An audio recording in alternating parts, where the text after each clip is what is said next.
Hablemos de la distribución uniforme. La variable aleatoria uniforme parte de la definición clásica de probabilidad para un evento continuo.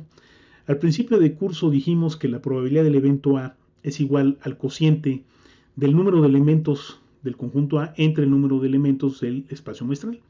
Bueno, pues ahora lo vamos a definir como la magnitud del evento A entre la magnitud del espacio muestral. Veamos un ejemplo. Sea el evento A atinar con una flecha en el centro de una diana. La pregunta es, ¿cuál es la probabilidad de atinar en el centro de la diana, es decir, en el área del círculo A? Nuestra diana se compone de dos círculos concéntricos, una de radio menor, radio A, y una de radio mayor, que es el radio B. Vamos a suponer que los radios son el menor de 20 centímetros y el mayor de 50. Pues si quiero obtener la probabilidad del evento A, que es atinar en el área A, pues no es otra cosa que el cociente del área A entre el área B. Sustituimos la fórmula del área de un círculo y los valores de los radios, pues nos da un total del 32%. La variable aleatoria uniforme se define en un intervalo cerrado AB. En esta gráfica podemos ver ese intervalo cerrado AB y al interior de él, que es donde se define la variable aleatoria X, queremos calcular la probabilidad de que X tome un valor mayor a X1 y menor a X2. Pues si seguimos la metodología del ejemplo, la probabilidad de A va a ser igual al cociente de X2 menos X1 entre B menos A. Y esto es igual a una variable aleatoria X definida entre el punto 1 y el punto 2 dividida entre B menos A. Que esto podría ser el resultado de una integral entre el punto 1 y el punto 2 de 1 sobre B menos A diferencial de X. En consecuencia, esta expresión f de x igual a 1 sobre b menos a cuando x es mayor que a y menor que b, y 0 para otros casos, pues se le llama función de densidad de probabilidad uniforme.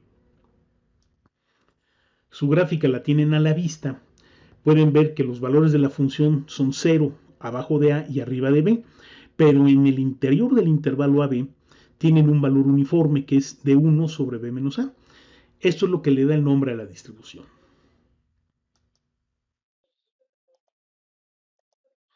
Hablemos ahora de la distribución normal. Tienen a la vista la expresión de la distribución normal, que es una expresión muy conocida en todas las matemáticas. Es una función que está en términos de x, que es su variable aleatoria, su media y su desviación estándar. Es por lo tal que alguna literatura le da una notación específica, n, en función de x, media y desviación estándar.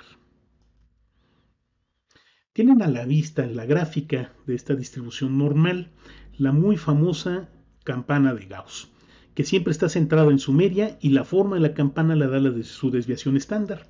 Tiene varias propiedades. La primera es que es simétrica con respecto a su media. La segunda, media es igual a su moda y es igual a su mediana. Tercera, es asintótica al eje horizontal. La cuarta, el área bajo su curva es 1, es decir, 0.5 a la izquierda de la media y 0.5 a la derecha. Y la quinta es que sus puntos de inflexión están en el punto x más menos una desviación estándar. Pueden ver en esta gráfica que dos distribuciones normales serán diferentes si sus medias son diferentes. Por otra parte, en esta gráfica vemos que las distribuciones normales son diferentes en cuanto a su forma, aunque compartan a la misma media en función de su desviación estándar. En esta gráfica vemos que la menor desviación estándar es la 1, que es menor de la desviación estándar de 2 y que es menor que la desviación estándar de 3. Y como ocurre con todas las distribuciones continuas de probabilidad, si se quiere conocer el valor de la probabilidad de que X esté en el intervalo A, B, pues se tiene que integrar entre esos puntos A, B la función de probabilidad. Y como pueden observar, pues esa integral es bastante complicada de realizar. La distribución normal estándar nace para evitar resolver la integral cada vez que se calcule una probabilidad. Para lograr esto se hizo un cambio de variable que comúnmente se llama estandarización. La distribución normal estándar tiene media igual a 0 y desviación estándar igual a 1 y está en función de una nueva variable, la variable z, y z es igual a x, que es la variable aleatoria, menos su media entre su desviación estándar.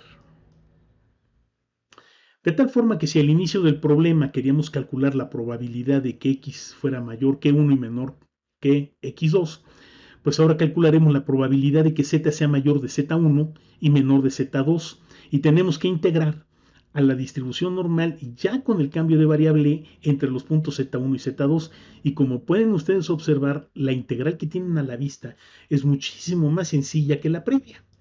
No olvidar que z es igual a x menos su media entre la desviación estándar.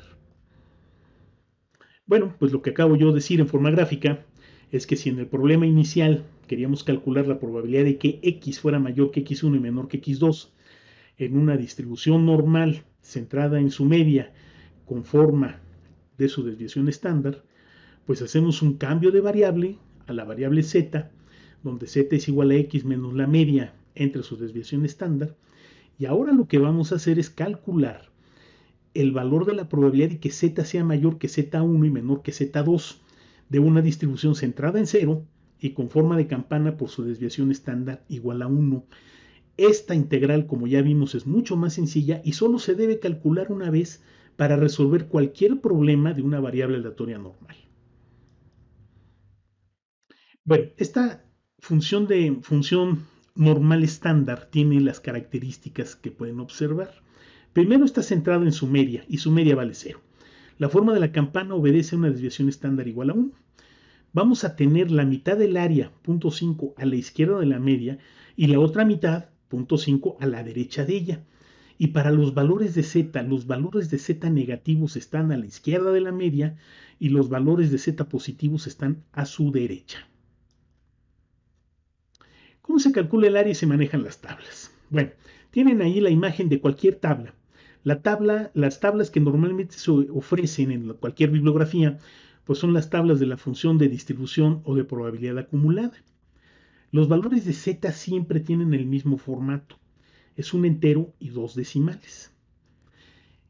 El valor de z de su entero y su primer decimal se ubican en el principio de cada renglón, mientras que el valor de la segunda decimal se localiza en el encabezado de cada columna, de tal forma que si quiere la probabilidad acumulada a tal valor de z, pues no tiene más que hacer coincidir el renglón de su entero y su primera decimal con su columna de la segunda decimal, y ahí donde se intersectan es el valor de la función de probabilidad acumulada. Hay dos tipos de tablas. La primera es una tabla que se llama de curva completa, porque presenta valores para áreas desde z igual a menos infinito hasta z igual a infinito. Este es el extracto de una tabla de curva completa donde pueden ver un valor negativo de z. Bueno, este valor negativo de z corresponde en la práctica al menos infinito de la variable aleatoria z. Como empieza en un negativo, pues interpretamos que es una curva completa, que comienza obviamente en menos infinito. La otra tabla es una tabla que se llama de media curva. ¿Por qué? Porque solo se presentan datos de la mitad de ella aprovechando que es simétrica. Entonces, comienza en valores de z igual a 0 y termina en valores de z igual a infinito. Funciona indistintamente que el anterior, solamente que deben hacerse cálculos en espejo, insisto, aprovechando la simetría, y compensar el área según sea el caso con más menos 0.5. Este es el extracto de una tabla de media curva donde pueden ver que esta empieza en valores positivos de z, es decir, a partir de 0, ¿no?